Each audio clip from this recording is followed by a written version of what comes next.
इस वीडियो में आज हम एक बार फिर से क्लास 12 के मैथ्स का फंक्शन का लेक्चर लेकर आए हैं। और इस लेक्चर में हम अभी आपको फंक्शंस के टाइप्स में सबसे पहले इंजेक्टिव फंक्शंस के बारे में इस लेक्चर में आपको बताने वाले हैं। तो स्वागत है आप सभी का हमारे इस चैनल पर। आइए शुरू करते हैं आज का यह लेक्चर, जो कि सिर्फ और सिर्फ इंजेक्टिव फंक्शन या वन वन फंक्शन के बारे में होगा। इंजेक्टिव फंक्शन, इंजेक्टिव या इसे वन वन फंक्शन भी कहा जाता है। इंजेक्टिव और वन वन फंक्शन। अब हम समझते हैं कि कब किस फंक्शन को इंजेक्टिव या वन वन फंक्शन कहेंगे। वो कौन से कंडीशंस हैं जब हम किसी फंक्शन को इंजेक्टिव फंक्शन डिक्लेयर कर पाएंगे। तो इसके लिए हम यहां पर एक एग्जांपल लेने जा रहे हैं। ठीक है, एक एग्जांपल के थ्रू हम सबसे पहले तुम्हें यह समझाएंगे कि कब कोई फंक्शन इंजेक्टिव होता है। तो एग्जांपल में भी यहां पर सबसे अच्छा जो मेथड होता है वह डायग्राम के थ्रू अगर समझाया जाए तो बेस्ट होता है। तो एग्जांपल में हम यहां पर सबसे पहले लेट एज्यूम कर लेते हैं एक फंक्शन है f, और यह सेट ए से सेट बी में डिफाइंड है। ठीक है, सेट ए से सेट बी में एक फंक्शन डिफाइंड है यहाँ पर, एंड यहाँ पर मान लेते हैं y equals to f x. ठीक है, x वेरिएबल है जो अपना वैल्यू सेट ए से लेगा, और y यह वेरिएबल है जो सेट बी के वैल्यू को रिप्रेजेंट करता है। ठीक है, तो यहाँ पर कुछ इस तरह से फंक्शन डिफाइंड है, मान लेते हैं डायग्राम में सेट ए सेट बी। यह फंक्शन f सेट ए से सेट बी की ओर यहाँ पर डिफाइंड है। अब सेट ए में कुछ एलिमेंट्स हम लेते हैं, जैसे मान लेते हैं 1 2 3 4 5, और इसमें हम लेते हैं एलिमेंट 6 8 0 5 10 11, और मान लेते हैं यहाँ पर 4। ठीक है, 4 नहीं 7 5 तो ले लिए हैं, और 1 2 3 4 5 7 ले लेते हैं। ठीक है, तो ये सेट ए सेट बी में कुछ इस तरह से एलिमेंट है। अब हम यहाँ पर दिखा रहे हैं कि यहाँ पर किस तरह से सेट ए का एलिमेंट बी के एलिमेंट से रिलेटेड है इस फंक्शन में। यहाँ पर फंक्शन f सेट ए से सेट बी में डिफाइंड है, और यह फंक्शन इंजेक्टिव फंक्शन को रिप्रेजेंट करता है। क्यों करता है? इंजेक्टिव फंक्शन होने के लिए एकमात्र कंडीशन है कि कोडोमेन, जैसे यहाँ पर फंक्शन सेट ए से सेट बी में है, तो हम तुम्हें बता चुके हैं कि फर्स्ट सेट को फंक्शन का डोमेन कहा जाता है, बाद वाले सेट को फंक्शन का कोडोमेन। जैसे यहाँ पर ए क्या हो जाएगा? डोमेन हो जाएगा, और बी क्या हो जाएगा? कोडोमेन। तो अगर फंक्शन एक सेट से दूसरा सेट में है तो इसे इंजेक्टिव या वन वन होने के लिए कोडोमेन के किसी भी एलिमेंट का अगर प्रीइमेज है तो एक से अधिक प्रीइमेज नहीं होना चाहिए। कोडोमेन में अगर किसी भी एलिमेंट का प्रीइमेज है, जैसा हम जानते हैं, बता चुके हैं कि कोडोमेन के बहुत सारे एलिमेंट का प्रीइमेज हो भी सकता है, नहीं भी हो सकता है। तो इंजेक्टिव फंक्शन होने के लिए एकमात्र कंडीशन है कि कोडोमेन के अगर किसी भी एलिमेंट का प्रीइमेज है तो मात्र एक प्रीइमेज होनी चाहिए। जैसे हम देख सकते हैं यहाँ पर कोडोमेन में 6 है, इसका प्रीइमेज नहीं है तो नहीं है, तो कोई बात नहीं है। लेकिन यहीं पर 8 का प्रीइमेज कौन है? 1 है, और 8 का मात्र एक ही प्रीइमेज है, दूसरा कोई नहीं है। फिर इसी तरह से 0 का प्रीइमेज 2 है, और कोई दूसरा प्रीइमेज नहीं है। 5 का भी प्रीइमेज है तो कितना है? मात्र एक है, कौन है? 3 है। 10 का प्रीइमेज है तो मात्र एक ही है, और वह सिर्फ 4 है।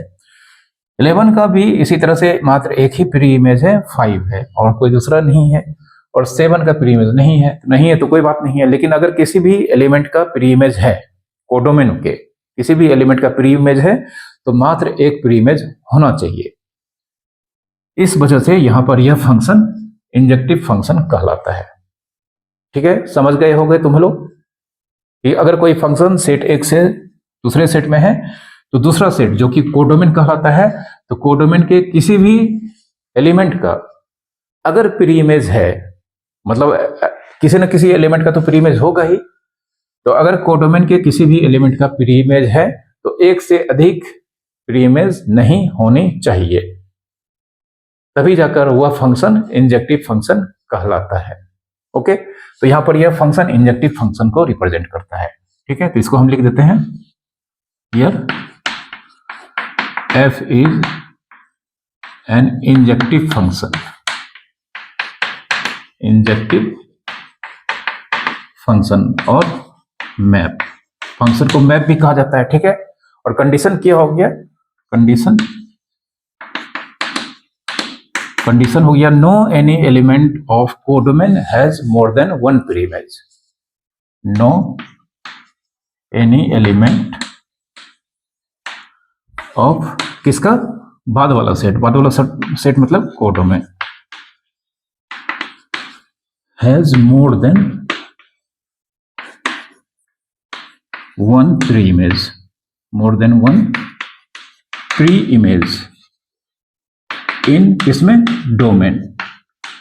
प्री इमेज डोमेन में होता है, जानते हैं यहां पर डोमेन ए है, और प्री इमेज हमेशा कोडोमेन के एलिमेंट का डोमेन के एलिमेंट में होता है। ठीक है, तो ये कंडीशन हो गया किसी भी फंक्शन को इंजेक्टिव होने के लिए।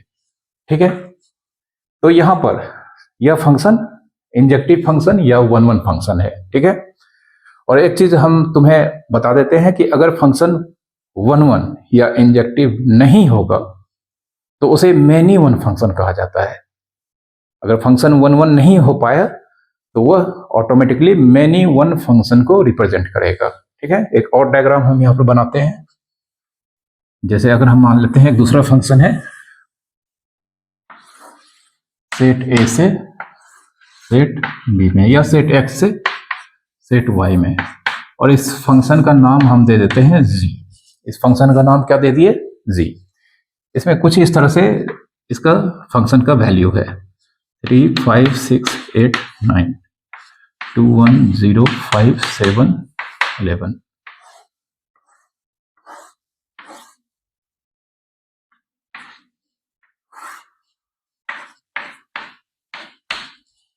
तो यहां पर तुम देख सकते हो कि कोडोमेन में एक एलिमेंट 0 ऐसा है जिसका एक से अधिक प्री इमेज डोमेन में है। 0 का दो प्री इमेज यहां पर डोमेन में है, कौन कौन, 6 और 8। तो यह तो वन वन फंक्शन नहीं हो पाएगा। तो यह वन वन फंक्शन अगर नहीं है तो यह ऑटोमेटिकली मैनी वन फंक्शन होगा। कौन सा फंक्शन होगा, many one, many one function. ठीक है, मैनी वन फंक्शन। अगर फंक्शन वन वन है तो कोडोमेन के किसी भी एलिमेंट का एक से अधिक प्री इमेज नहीं होना चाहिए। मतलब कोडोमेन में अगर किसी भी एलिमेंट का प्री इमेज है तो मात्र एक प्री इमेज होगा, और कोडोमेन के किसी भी एक एलिमेंट का एक से अधिक अगर प्री इमेज हो जाता है तो उस केस में फंक्शन को वन वन फंक्शन कहा जाता है। ओके, तो ये वन वन फंक्शन का या इंजेक्टिव फंक्शन का कॉन्सेप्ट था। ठीक है, इंजेक्टिव फंक्शन को वन वन फंक्शन बोलते हैं और वन वन फंक्शन को इंजेक्टिव फंक्शन बोलते हैं। मैनी वन फंक्शन का कोई दूसरा नाम नहीं होता है। ओके, अब यहाँ पर बहुत सारा इंटरेस्टिंग फैक्ट्स हम तुम्हें बताने जा रहे हैं कि ग्राफ देखकर हम किसी भी फंक्शन को वन वन फंक्शन कब कहेंगे, या और भी बहुत कुछ बात है जो यहाँ पर हम तुम्हें बताने जा रहे हैं। उसके बाद जब क्वेश्चन एक्चुअल में वर्ड प्रॉब्लम होगा तो उसे हम कैसे मालूम करेंगे कि यह फंक्शन वन वन फंक्शन है या नहीं है, तो उन सब के बारे में हम अभी तुम सबको बताने जा रहे हैं। तो ध्यान से देखना है, स्किप नहीं करना है। अगर आप स्किप करोगे तो फिर ये सब फैक्ट्स आपको समझ में नहीं आने वाला है, और बुक को पढ़ने के बाद तो ये समझ में आएगा ही नहीं, क्योंकि बुक का लैंग्वेज ही उस तरह का है कि आप इसे शायद ही समझ सकते हो। ठीक है, तो अब यहाँ पर कुछ एग्जाम्पल से हम कुछ कंक्लूजन निकालेंगे।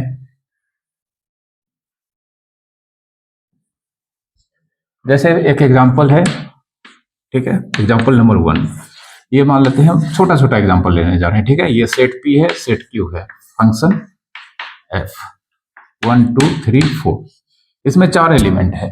तो जानते हैं एरो के इधर जो सेट होता है इसको क्या बोलते हैं, डोमेन। ये हो गया हमारा डोमेन, और बाद वाला एरो के आफ्टर जो सेट है इसे कहा जाता है कोडोमेन, कोडोमेन।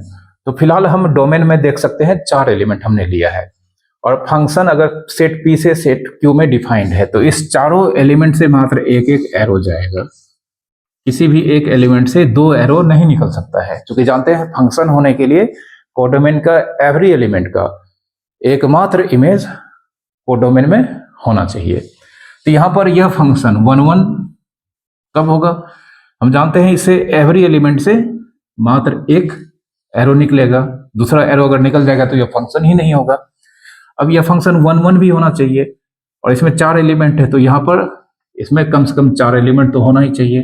जैसे मान लेते हैं यहाँ पर 6 7 8 9। अब यह 1 1 फंक्शन है क्योंकि यहाँ पर ये 4 एलिमेंट ऐसे हैं जो यहाँ पर इन 4 एलिमेंट के प्री इमेजेस है। एवरी यहाँ पर एलिमेंट का मात्र एक प्री इमेज है, ठीक है। अब अगर इसमें मान लेते हैं 3 एलिमेंट होता, तो 3 एलिमेंट होता तब तो यह एरो खाली रह जाता है। तो इसके लिए इस एरो को हमें यहां पर किसी न किसी एक एलिमेंट के साथ मिलाना पड़ता। तो अगर हम किसी एक एलिमेंट के साथ इसको मिला देते, जैसे हम मान लेते हैं ये मिला देते, अगर ये 3 होता है, इसमें 4 है इसमें 3 है, तो यहां से निकलने वाला एरो इन तीनों में से ही किसी एक के पास जाता। मान लेते हैं 7 के पास जाता। अब इसमें 4 एलिमेंट है, इसमें 3 एलिमेंट है, इसमें किसी न किसी एक एलिमेंट के पास इधर के 2 एलिमेंट से एरो आएगा और इस केस में यह फंक्शन इंजेक्टिव फंक्शन नहीं हो पाएगा। क्यों नहीं हो पाएगा?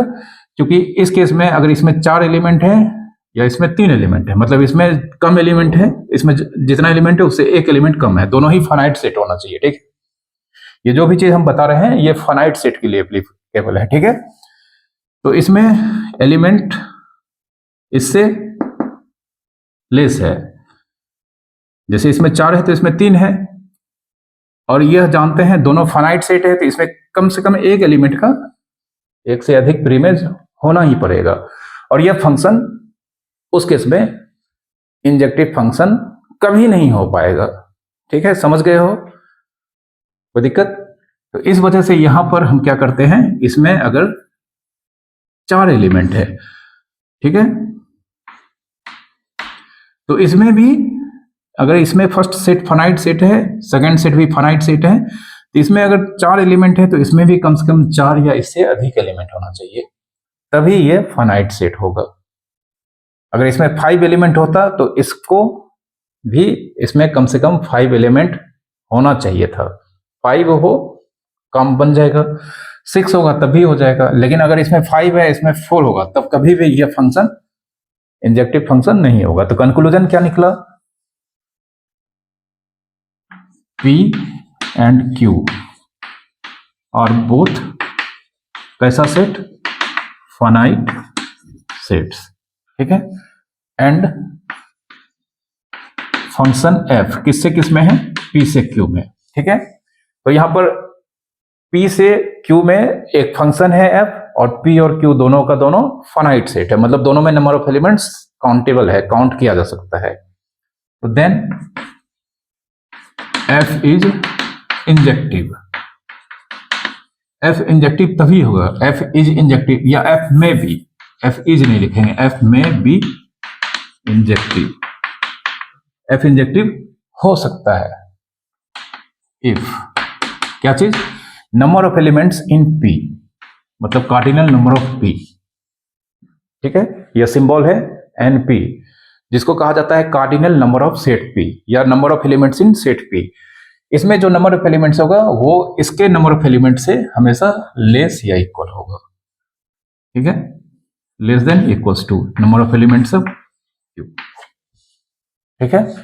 जैसे इसमें 4 है तो इसमें 4, इसमें 4 है तो इसमें 5 होगा तब भी हो जाएगा, इसमें 4 है तो इसमें 6 है तब भी हो जाएगा, ठीक है। इसलिए number of elements in p is less than equals to number of elements in q, ठीक है। तभी जाके यहां पर यह फंक्शन इंजेक्टिव हो सकता है, नहीं भी हो सकता है। जैसे अगर हम मान लें इसको, अगर हम ऐसे कर दें, अब देख सकते हैं यहां पर 4 है इसमें भी 4 है तो यह इंजेक्टिव नहीं है। लेकिन अगर इंजेक्टिव होना है तो अगर इसमें 4 एलिमेंट है तो इसमें कम से कम 4 या उससे अधिक होना चाहिए, इसी बात को हम यहां पर लिखे हैं, ठीक है। अब इफ दूसरा point, number of elements in P अगर greater than equal to number of elements in Q हो जाता है, मतलब पहला सेट में नंबर ऑफ एलिमेंट्स दूसरे सेट के नंबर ऑफ एलिमेंट से अधिक अगर होता है, ठीक है, अधिक, ग्रेटर देन नहीं, अधिक। जैसे इसमें 4 है, इसमें 3 है, इसमें 5 है, इसमें 2 है, मतलब फर्स्ट सेट में number of elements second set में नंबर ऑफ एलिमेंट से अगर हमेशा अधिक होता है तो then f is never injective. तो इस केस में फंक्शन f जो सेट P से सेट Q में डिफाइंड होगा वो कभी भी इंजेक्टिव नहीं हो सकता है, ठीक है, समझ गए हो। जैसे अगर हम मान लेते हैं यहां पर सेट P सेट Q, इसमें मान लेते हैं 2 3 4 5, इसमें 1 3 2, ये फंक्शन है g। अब इससे एरो दे देते हैं, इससे एरो दे देते हैं, इससे एरो दे देते हैं, इससे एरो कहाँ जाएगा, इससे जो निकलने वाला एरो होगा वो तीनों में से किसी एक से ही जाएगा। तो अगर हम 2 के पास भेजते हैं तो हम देख सकते हैं यहाँ पर इसमें जो नंबर ऑफ एलिमेंट्स है इस सेट के Q के नंबर ऑफ एलिमेंट से अधिक है। तो यह कभी भी अगर हम इसमें बहुत सारा फंक्शन जनरेट करेंगे तो कभी भी यह फंक्शन इंजेक्टिव हो ही नहीं सकता है, समझ गए हो, ठीक है। तो दो सेट अगर फाइनाइट सेट है तो डोमेन में अगर नंबर ऑफ एलिमेंट्स कोडोमेन के नंबर ऑफ एलिमेंट्स से अगर लेस या इक्वल्स हैं तब जाके वह फंक्शन इंजेक्टिव हो सकता है। लेकिन अगर नंबर ऑफ डोमेन मतलब number of elements in domain अगर number of elements in codomain से अगर हमेशा अधिक है तब उस केस में फंक्शन कभी भी इंजेक्टिव नहीं हो सकता है, ठीक है, याद रखना है ये। और ये सिर्फ फाइनाइट सेट के लिए एप्लीकेबल है, ओके। और जानते हैं इस केस में अगर इंजेक्टिव नहीं होगा तो ऑलवेज क्या होगा, इट इज ऑलवेज क्या होगा, मेनी वन।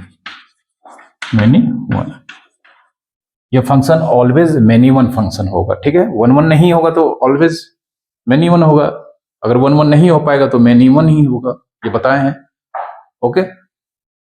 अब किसी भी फंक्शन के ग्राफ को देखकर हम कैसे बता सकते हैं कि यह फंक्शन 1 1 है या नहीं है, ठीक है, उसको हम बताने जा रहे हैं।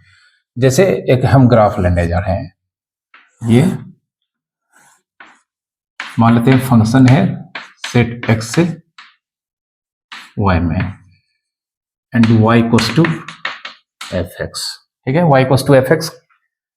इसका एक्सप्रेशन अभी कुछ नहीं दिया है, सिर्फ हम एक रफली ग्राफ ड्रॉ करेंगे और समझाएंगे कि फंक्शन 1 1 है या नहीं है, ग्राफ के हेल्प से कैसे मालूम करेंगे, ठीक है। तो एक्स एक्सिस, ये वाई एक्सिस, एक्स एक्सिस पे जानते हैं डोमेन रखा जाता है, किस पे हो जाएगा, डोमेन।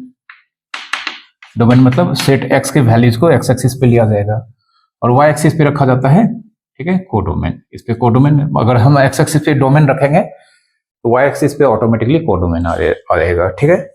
अब यहां पर फंक्शन 1 1 है या नहीं है यह कैसे मालूम करेंगे, तो जैसे मान लेते हैं यह एक ग्राफ है,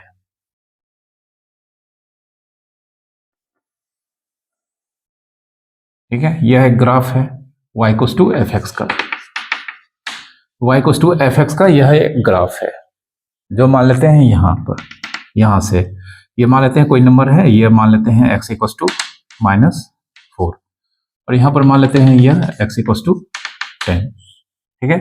x इक्वल्स टू -4 से 10 के बीच का सारा नंबर इसका डोमेन में आता है, ठीक है। अब यह फंक्शन 1 1 है या नहीं है इसको मालूम करने के लिए हम क्या करेंगे कि हमें यह मालूम होना चाहिए, हमें यह ऑब्जर्व करना है कि x एक्सिस मतलब जो डोमेन है, डोमेन में अगर हम कोई भी लाइन ड्रॉ करते हैं, वर्टिकल लाइन, डोमेन यहां से यहां तक डोमेन हो गया, यहां से यहां तक डोमेन हो गया, ठीक है। तो डोमेन के एवरी पॉइंट पे जो हम परपेंडिकुलर ड्रॉ करेंगे और ग्राफ को जो टच करेगा, जैसे हम यहाँ पर परपेंडिकुलर ड्रॉ करते हैं, यहाँ पर ड्रॉ करते हैं, यहाँ पर ड्रॉ करते हैं, ठीक है। तो ये जितना भी हम परपेंडिकुलर ड्रॉ करते हैं ग्राफ को जहां पर भी टच करता है, जैसे अगर हम यहाँ पर मान लेते हैं A है तो यह पॉइंट एफ ए को रिप्रेजेंट करेगा, ये B है तो यह पॉइंट एफ बी को रिप्रेजेंट करेगा, ठीक है।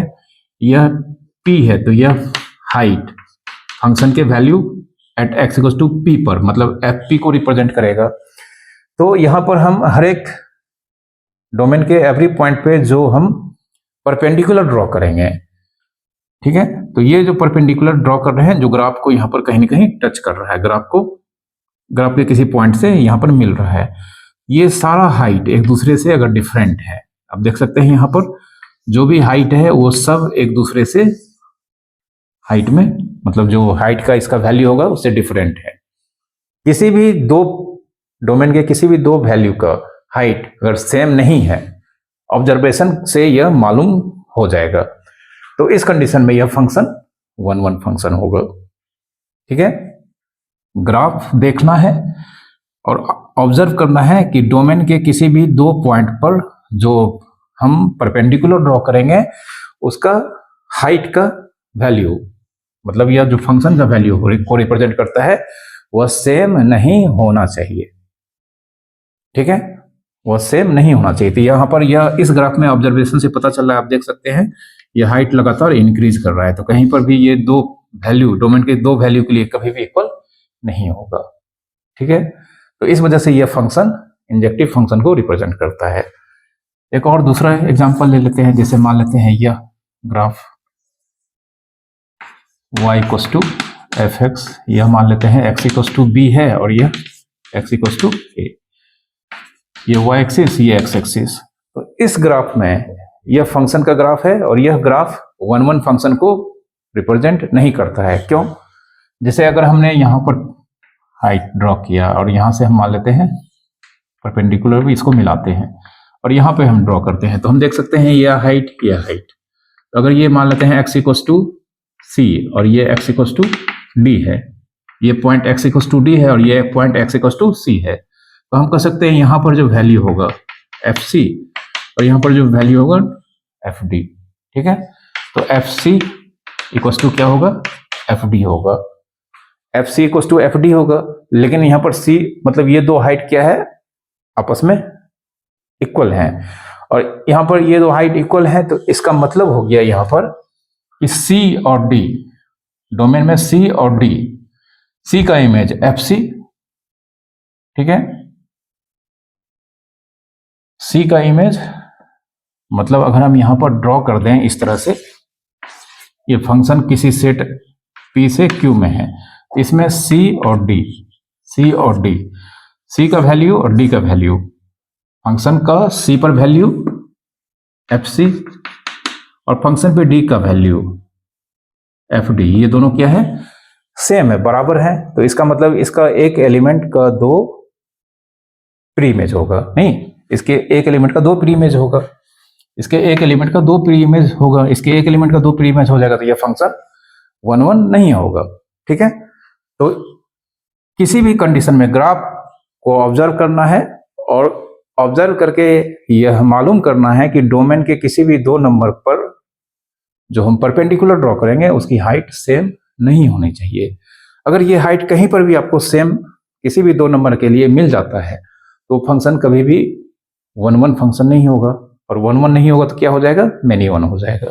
ठीक है, ये ग्राफ के थ्रू फंक्शन को मालूम करने का तरीका है कि वह फंक्शन 1-1 है या नहीं है। ठीक है, उतना हम इसमें नहीं जाते हैं। अब हम आते हैं जो हमारा ओरिजिनल चीज है, मतलब कोई भी फंक्शन 1-1 है या नहीं है, या किसी क्वेश्चन में अगर दिया गया है वर्ड प्रॉब्लम में, तो कैसे उसे मालूम करेंगे कि वह फंक्शन इंजेक्टिव है या नहीं है। अगर इंजेक्टिव नहीं है तो ऑटोमेटिकली क्या होगा, मैनी 1 होगा। तो उसके लिए यहाँ पर कुछ वर्किंग रूल्स बताया गया है।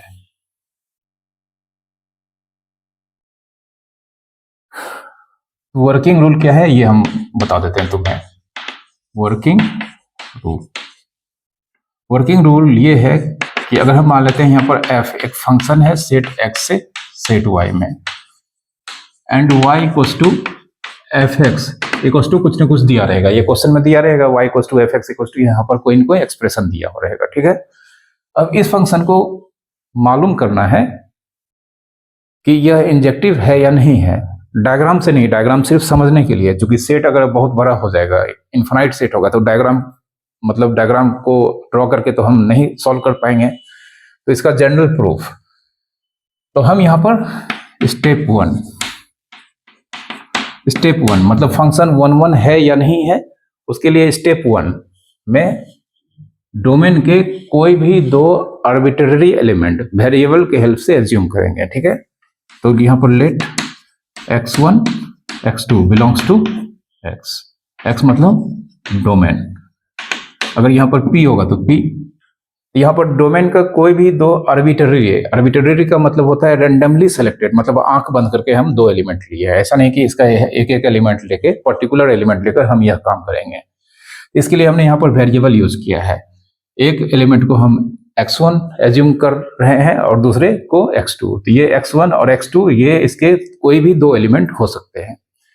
ये पहला स्टेप है कि दो एलिमेंट इसका आर्बिट्रेरी सिलेक्टेड लेना है। फिर स्टेप 2, अब ये दोनों एलिमेंट जो कि डोमेन से लिया गया है, इस पे फंक्शन का वैल्यू, जैसे x1 पे फंक्शन का वैल्यू fx1 होगा, दूसरा x2 पर फंक्शन का वैल्यू fx2 होगा। तो दूसरा स्टेप में क्या करना है कि फंक्शन का वैल्यू x1 पे और फंक्शन का वैल्यू x2 पर यह इक्वल्स लेना है, एज्यूम करना है, लेट किया है हमने, ठीक है। तो फंक्शन का वैल्यू x1 और x2 पे आपस में इक्वल है, ऐसा लेट करना है। उसके बाद यहाँ पर जो एक्सप्रेशन दिया रहेगा, कुछ दिया रहेगा, उस एक्सप्रेशन से यहाँ पर fx1 का वैल्यू मिलेगा, फिर उसी एक्सप्रेशन से यहाँ पर fx2 का वैल्यू मिलेगा और इसको हम सिंप्लीफाई करेंगे, ठीक है। इसको सिंप्लीफाई करेंगे आफ्टर सिंप्लीफिकेशन। आफ्टर सिंप्लीफिकेशन मतलब इस दोनों इक्वलिटीज से अगर सिंप्लीफिकेशन के बाद अगर हमें इट गिव्स, अगर हमें अल्टीमेटली अगर हमें मिलता है x1 equals to x2। Simplification के बाद हो सकता है सिंप्लीफिकेशन आपका बहुत छोटा सा मतलब स्टेप में भी हो जाए, या कुछ लेंदी प्रोसेस करने के बाद सिंप्लीफिकेशन में अल्टीमेटली हमें कुछ इस तरह का रिजल्ट मिले। लेकिन यहाँ पर कहा गया है कि अगर आफ्टर सिंप्लीफिकेशन अगर हमें अल्टीमेटली या finally x1 equals to x2 मिलता है तो देन इट इज इंजेक्टिव। तो अगर ऐसा कुछ मिलता है x1 इक्वल्स टू x2, अगर अल्टीमेटली हमें फाइनली यह रिजल्ट मिलता है तो यह फंक्शन इंजेक्टिव होगा, नहीं तो यह मिनिमम हो जाएगा, ठीक है। अब एक रियल एग्जांपल लेते हैं और यह हर क्वेश्चन के लिए हमें यहाँ पर करना होगा, ठीक है। हाँ, अगर आपको कोई क्वेश्चन में दिख जाता है कि हाँ यह कोडोमेन का एक एलिमेंट है जिसका दो प्री इमेज है और वह हमें स्पष्ट क्वेश्चन में दिखाई दे रहा है, तो हम उसे भी लिखकर वहां पर यह डिक्लेयर कर सकते हैं कि फंक्शन इंजेक्टिव नहीं है, ठीक है। या नहीं है उस केस में, चूंकि नहीं है अगर आपको मालूम चल रहा है कि हाँ कोडोमेन का एक एलिमेंट ऐसा है जिसका एक से अधिक प्री इमेज है, उसी को हम मैथमेटिकल फॉर्म में यहाँ पर लिख देंगे लॉजिक के साथ और उसे डिक्लेयर कर देंगे कि यह फंक्शन इंजेक्टिव नहीं है, ठीक है। तो इसको हम यहाँ पर अप्लाई करने जा रहे हैं एक क्वेश्चन के लिए। जैसे क्वेश्चन है इफ फंक्शन है नेचुरल नंबर से नेचुरल नंबर में, नेचुरल नंबर को सेट मतलब n से रिप्रेजेंट किया जाता है, तो फंक्शन का नाम f है, यह नेचुरल नंबर से नेचुरल नंबर में है एंड यहाँ पर दिया गया है y equals to fx equals to 3x plus 4, ठीक है। एकदम सिंपल क्वेश्चन लिए हैं, चेक इज इट इंजेक्टिव और नॉट। तो यहाँ पर चेक करना है इंजेक्टिव है या नहीं है। बहुत तरह के क्वेश्चन होगा, कुछ क्वेश्चन होगा कि आपको चेक करके बताना है कि ये फंक्शन इंजेक्टिव है या नहीं है। सेम चीज दूसरे फंक्शन जो हम आगे बताएंगे बाइजेक्टिव सर्जेक्टिव के लिए। दूसरा तरह का क्वेश्चन होगा कि हमें प्रूव करना है, मतलब ऑलरेडी वो है ऐसा, इसमें तो मालूम ही नहीं चल रहा है कि ये इंजेक्टिव है या नहीं है। कुछ क्वेश्चन आपको इस तरह के मिलेंगे जिसमें ये प्रूव करना है कि ये इंजेक्टिव है, मतलब वो ऑलरेडी है और आपको प्रूव करना है, ठीक है। इसमें सस्पिशन है, ये हो भी सकता है नहीं भी हो सकता है, तो चेक करेंगे। अगर होगा तो जो होने के लिए रिक्वायर्ड कंडीशन है वह आ जाएगा, ठीक है। तो यहाँ पर जो हमने अभी वर्किंग रूल बताया था, क्या करेंगे लेट, क्योंकि नेचुरल नंबर इन्फिनाइट सेट है, इसमें इन्फिनाइट नंबर ऑफ एलिमेंट्स होता है, तो हर एक एलिमेंट का यहाँ पर इमेज निकाल के सॉल्व करना संभव नहीं है। इसलिए हम यहाँ पर क्या करेंगे late x1 x2 belongs to x1 और x2 इस नेचुरल नंबर डोमेन के दो आर्बिट्रेरी एलिमेंट्स हमने लेट किया है। फिर लेट यहाँ पर x1 पे फंक्शन का वैल्यू fx1 और x2 पर फंक्शन का वैल्यू fx2, ये आपस में इक्वल है, ये भी लेट करना है, ठीक है। अब fx दिया है 3x + 4, तो यहाँ पर fx1, fx = 3x + 4 है, तो fx1 क्या हो जाएगा 3x1 + 4 होगा। उसी तरह से fx2 यह क्या हो जाएगा 3x2 + 4, ठीक है। अब इसे सिंप्लीफाई करना है और अल्टीमेटली अगर हमें x1 = x2 मिल जाता है तो यह फंक्शन इंजेक्टिव हो जाएगा, और नहीं मिलता है तो यह मैनी वन होगा। 4 कैंसिल हो जाएगा यहाँ पर, तो यहाँ पर 3x1 = 3x2 मिलेगा, ठीक है। 4 और 4 कैंसिल हो जाएगा। उसके बाद 3 और 3 भी कैंसिल हो जाएगा, तो यहाँ पर देयरफॉर क्या मिलेगा x1 = x2, चूंकि 3 और 3 कैंसिल हो जाएगा, तो x1 = x2, ये अल्टीमेटली सिंप्लीफिकेशन के बाद आया है। और अभी हमने वर्किंग रूल में बताया था कि अगर ऐसा होता है तो यह फंक्शन इंजेक्टिव होगा। देयरफॉर अब यहां पर डिक्लेयर करेंगे हेंस इट इज इंजेक्टिव। यह फंक्शन क्या होगा इंजेक्टिव फंक्शन होगा, ठीक है।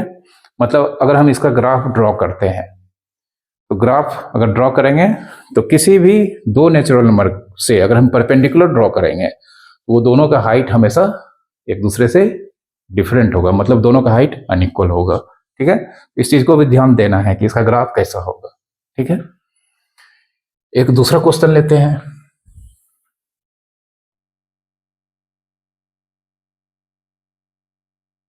क्वेश्चन है इफ फंक्शन है इस बार z से z में, z means set of integers, ठीक है। तो फंक्शन इंटीजर से इंटीजर में है एंड y = fx = 3x² + 1 ये दिया गया है, ठीक है। तो यहां पर चेक करना है, चेक इज इट इंजेक्टिव। तो चेक करना है क्या यह इंजेक्टिव है या नहीं है, ठीक है। तो बस पिछले क्वेश्चन की तरह यहां पर हम इसको सॉल्व करेंगे। तो सबसे पहले हम यहां पर क्या करेंगे, late x1 x2 belongs to domain जो कि सेट ऑफ इंटीजर्स z है। फिर हम यहां पर लेट करेंगे, लेट fx1 = fx2।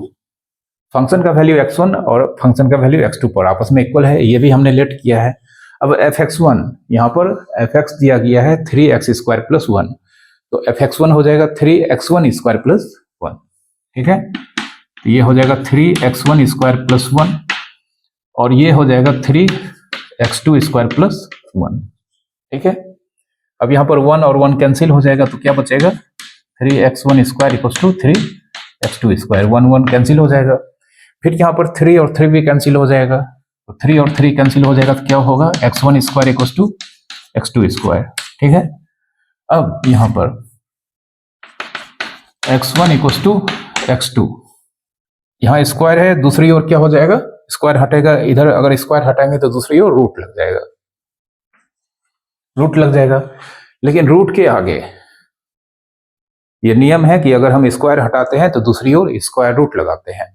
उसके बाद एक चीज और करते हैं, स्क्वायर रूट के आगे 3 साइन होता है, या तो प्लस या माइनस, 3 साइन नहीं 2 साइन होता है, या तो प्लस या माइनस या प्लस माइनस दोनों लगा सकते हैं। तो यहाँ पर इसके आगे प्लस लगेगा कि माइनस लगेगा, या प्लस माइनस दोनों में दोनों लग सकता है। तो उसके लिए हमको देखना है कि x1 है क्या, तो x1 इंटीजर है, x1 x2 दोनों इंटीजर है, लेकिन x2 तो रूट में है।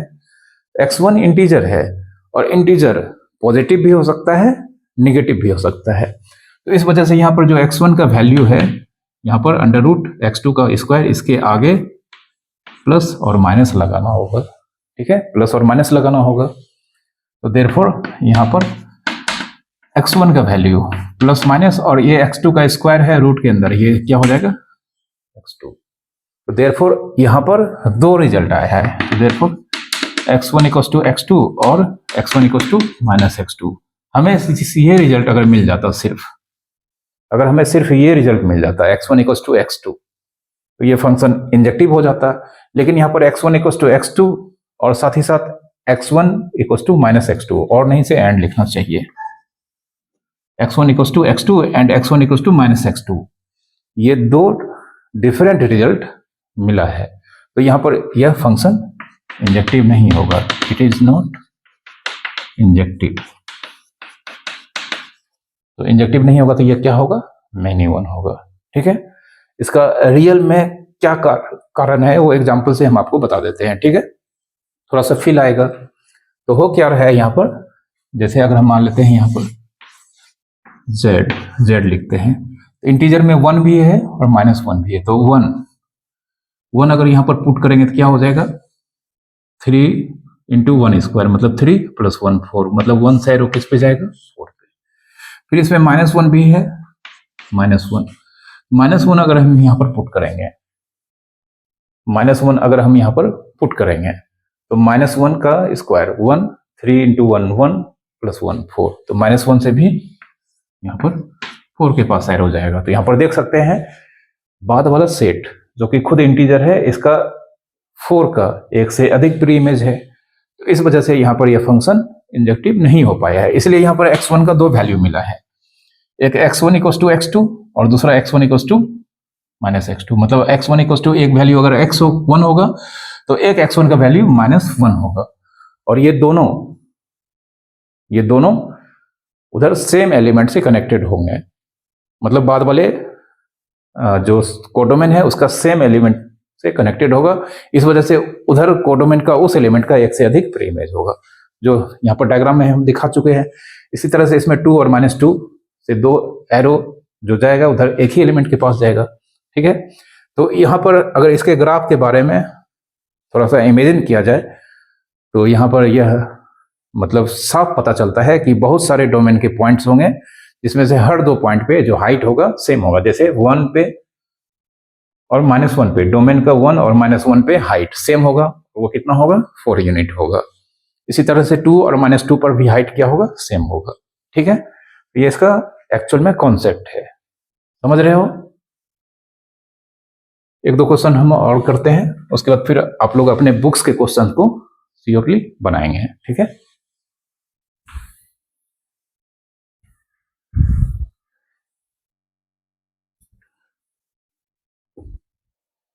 क्वेश्चन है इफ g रियल नंबर से रियल नंबर में, ठीक है, एंड y = gx, मान लेते हैं 7 - 3x/11। ठीक है, तो चेक करना है, check is it injective, check करना है यह इंजेक्टिव है या नहीं है। ठीक है, तो जो प्रोसेस है उसी से इसको सॉल्व करते हैं। Let x1 x2 belongs to real number, x1 और x2 2 आर्बिट्रेरी रियल नंबर हमने यहाँ पर लिया है। ठीक है, फिर लेट यहाँ पर fx1 = fx2, fx1 और fx2 फंक्शन का वैल्यू x1 और फंक्शन का वैल्यू x2 पर ये दोनों इक्वल है, यह भी हम यहाँ पर मान के चलते हैं। अब fx1 सॉरी यहाँ पर f नहीं g है, gx1 और gx2। अब gx दिया गया है 7 - 3x/11, तो gx1 क्या हो जाएगा, 7 - 3x1/11 इक्वल्स टू gx2, यह हो जाएगा 7 - 3x2/11 होगा। 11 कैंसिल हो जाएगा, तो अब यहाँ पर 7 - 3x1 7 - 3x2 यह बचेगा, फिर +7 कैंसिल हो जाएगा। अगला स्टेप में क्या बचेगा, -3x1 = -3x2, -3 भी कैंसिल हो जाएगा। ठीक है, तो देयरफॉर यहाँ पर अल्टीमेटली x1 = x2, यहाँ पर सिर्फ x1 = x2 आया है, तो हम कह सकते हैं यह फंक्शन क्या होगा, इंजेक्टिव होगा, हेंस इट इज इंजेक्टिव, यह फंक्शन इंजेक्टिव होगा। ठीक है, तो ये इंजेक्टिव फंक्शन का कॉन्सेप्ट था, अच्छे से समझ में आ चुका होगा। ओके, एक क्वेश्चन यहां पर सॉल्व कर रहे हैं हम। दिया गया है फंक्शन f नेचुरल नंबर से नेचुरल नंबर में है, एंड y = fx = दिया गया है x + 1/2 if x is odd and x by 2 if x is even। चेक करना है या इंजेक्टिव है या नहीं है, ठीक है। चेक इज इट इंजेक्टिव, ठीक है, या चेक करना है कि इंजेक्टिव है या नहीं है। तो यहाँ पर यह फंक्शन जो नेचुरल नंबर से नेचुरल नंबर में है, इसका एफ का एक्सप्रेशन कुछ इस तरह से दिया गया है। इसे पीस वाइज फंक्शन भी कहा जाता है। क्यों? चूंकि एफ का 2 वैल्यू दिया गया है, मतलब कह सकते हैं 2 पीस दिया गया है, ठीक है। पीस वाइज फंक्शन इसी तरह का होता है। कभी कभी ये आपको 3 एक्सप्रेशन मिलेंगे, ठीक है, या 3 से भी अधिक मिल सकते हैं। ये सब आपको कैलकुलस में मिलेगा। तो यहाँ पर बोला गया है कि हम एफ निकालने के लिए x + 1/2 यूज करेंगे जब x नेचुरल नंबर होगा, क्योंकि x नेचुरल नंबर से लिया जाएगा वैल्यू। लेकिन अगर वो ऑड होगा, जैसे 1, 3, 5, 7, ये सब ऑड नेचुरल नंबर है। और अगर हम x/2 यूज करेंगे तो इस केस में x नेचुरल नंबर तो होना चाहिए, बट वो इवन होना चाहिए। तो क्या यह फंक्शन इंजेक्टिव है या नहीं है, ठीक है। तो ये हम यहाँ पर थोड़ा सा एनालिसिस करेंगे कि x ऑड है, तो ऑड में अगर हम 1 जोड़ते हैं तो वह इवन होता है। जैसे 3 में 1 ऐड करें 4 हो जा रहा है, इवन है। 7 में 1 ऐड कीजिए 8, इवन है। तो ऑड में अगर हम 1 ऐड करते हैं तो वह इवन होता है। और इवन को अगर 2 से डिवाइड किया जाए, किसी भी इवन नेचुरल नंबर को अगर 2 से डिवाइड किया जाए तो वह ऑड भी हो सकता है, इवन भी हो सकता है। जैसे 4 को अगर हम 2 से डिवाइड करते हैं तो 2 आंसर इवन है। लेकिन वहीं अगर हम 6 को 2 से डिवाइड करते हैं 3 ऑड है, ठीक है। तो यहाँ पर यह वैल्यू अगर हम यहाँ पर x ऑड लेते हैं तो यह ऑड इवन दोनों हो सकता है। यहाँ पर भी अगर हम इवन लेते हैं तो यहाँ पर भी इवन को 2 से डिवाइड करेंगे तो ऑड इवन दोनों हो सकता है। मतलब ये दोनों आपस में इक्वल हो सकते हैं। तो अगर हम एक एलिमेंट, 2 एलिमेंट ऐसा लेकर हम दिखा दें कि इस केस में ये दोनों बराबर हैं, तो उस केस में यह फंक्शन इंजेक्टिव नहीं हो पाएगा। जैसे अगर हम मान लेते हैं यहाँ पर 6 लेते हैं, ठीक, x = 6, therefore f6। अब यहाँ पर 6 इवन है, ये क्या है नेचुरल नंबर, लेकिन क्या है इवन है, ठीक है।